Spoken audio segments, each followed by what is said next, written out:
The state of Nebraska, SIP, is on just, as you would say, they're on a heater of producing tight ends. Oh, yeah, they've produced 17 Power 5 tight ends, Power 5, not Division 1, Power 5 tight ends from the classes of 2016 to 2024. This last week, Carter Nelson commits to Nebraska. Tanner Hollinger from Cross County committed to Illinois. There are now 4 Power 5 tight ends in the state of Nebraska. In comparison, the states of California and Florida have 4 each. Yeah. So Nebraska has as many Power 5 tight ends as California and Florida. Texas has 5. And one of them's Ian Flint. And one of them's committed to Nebraska. Ian Flint, right? Yeah. It's an incredible recruiting stat of just the type of good talent the state's it's the best overall consistent recruit the state has produced. Yeah. It's hard to explain why it's the case.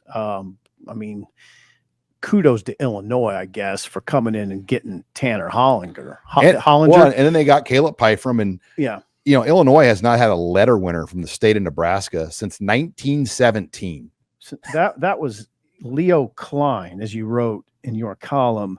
Leo Klein played before Red Grange did. Yeah, I remember those guys. I was around. You did cover Red Grange. I just wanted to say that before you did. No, I wasn't around in 1917. I got a poster of Red Grange in my basement. Do you? Nebraska was the only team that held them without a touchdown. That's right. They lost, but they held them without a touchdown. That poster might be worth money. Tanner Hollinger, they come in and get him. Illinois comes in and gets him. It wasn't like he had power a lot. Well, I don't think he had other Power 5 offers. Air Force offered. They were the only one. Army. Northern Illinois was a player with him. Ball State. Brown. So yeah, I don't know. Is Illinois going to keep coming in here trying to get guys? I just think it just worked. I mean, Nebraska filled up on the O-line, and they're full of tight ends. So, both these guys, I think Nebraska could have gotten both if they had spots. But I look at Hollinger. He's a safe pickup for Illinois. He's the son of a superintendent. Okay. Focused kid. Okay. 6'5", 235. Yeah, has a great frame. 6'5", 235. 2 8-man tight ends in the state of Nebraska going Power 5. How about that? Yeah, and you liken this tight end run in Nebraska to what happened with Omaha Central at running back. Yeah, from 1967 to 2002, Central had 9 running backs signed with Nebraska. 1967 to 2002. Okay. Orduña would have been the first one. Okay, Joe Orduña. There you go. From 86 to 97. This is an incredible stat. From 1986 to 1997, all but 1 year, one of Nebraska's main running backs was a Central High running back. 94 was the 1 year that there wasn't an Eagle. It was the in-between year of Amon Green and Calvin Jones, kind of right around that period. So they had Keith Jones in that period, Leotis Flowers, Calvin Jones, and Amon Green. 11,000 plus yards, 132 touchdowns. I remember those guys well. I was in school with Keith Jones. Me and Keith Jones were in school, and I interviewed him a few times at his house with his brother. He had a big brother that was a lineman. The last Central running back was? No. David Horn. David Horn was, highly recruited. Yeah, highly recruited. He had a big night at A&M. I remember that. Remember that A&M? Yeah, and he kind of fell victim to the coaching change. They switched. The coaching change from Solich to Callahan. Yeah. In 2002, he was destined to be a star. 2003, Corey Ross came on in 2003. Yeah, he did. Ross started his career slow and then came on. And then surpassed Josh Davis in 2003. Yeah.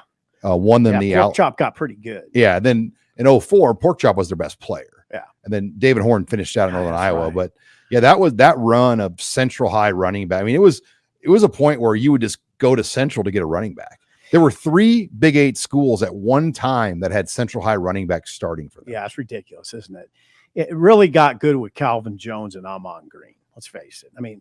Calvin Jones was, he was better than, I'd say Calvin was better than Keith or Leotis, but then Amon Green came and was better than all of them. Amon Green just set the world on fire. He's a specimen. Yeah, he was about a big time. He had big time speed. He had breakaway speed. Now those guys, Keith Jones definitely had breakaway speed. He was a sprinter. Leotis was a little stockier, not as not like a speed demon. Calvin Jones was a speed demon, but he didn't have Amon's power. Well, then you had other running backs from Omaha, though, like Clint Childs and David Benning. Oh yeah, they had a great run in Omaha. It was all OPS guys. Yeah, OPS guys, and those guys were good. I mean, well, and Stevie Hicks was at Creighton Prep, went Hicks to Iowa State. Yeah, RIP, by the way. But Hicks was a big, tough, physical runner. Like 30 carries a game. I remember covering his games in high school. It was great because literally he'd get like 40 carries a game. Yeah, the clock would run. And you just – game would get over, right? I'd have to keep stats for whoever I was working and you for. could even beat the deadline when Hicks was running, right? The game would be over with by 8:45. Yeah. So, it's good. I mean, those are good memories, Sean. Yeah, lots of good running backs in that era, but this tight end run we're on. Man. Real quick on the numbers. So there's actually been 25 total Division I FBS, FCS tight ends since 16 to 24. Jeez. So in 2016, that would have been like Noah Fant and Bubak. Okay. And that group of guys. Okay. Man, not going back that far, really. 25 tight ends. How do you explain it? Vince Merrill, former tight ends assistant coach here for Bo Pelini, and he's at Kentucky now. And he just said, I don't know what it is, Sean, because he's a former NFL thing. He goes, this area just puts out tight ends. And I don't know what that is. I shouldn't have asked you. It's an unfair question.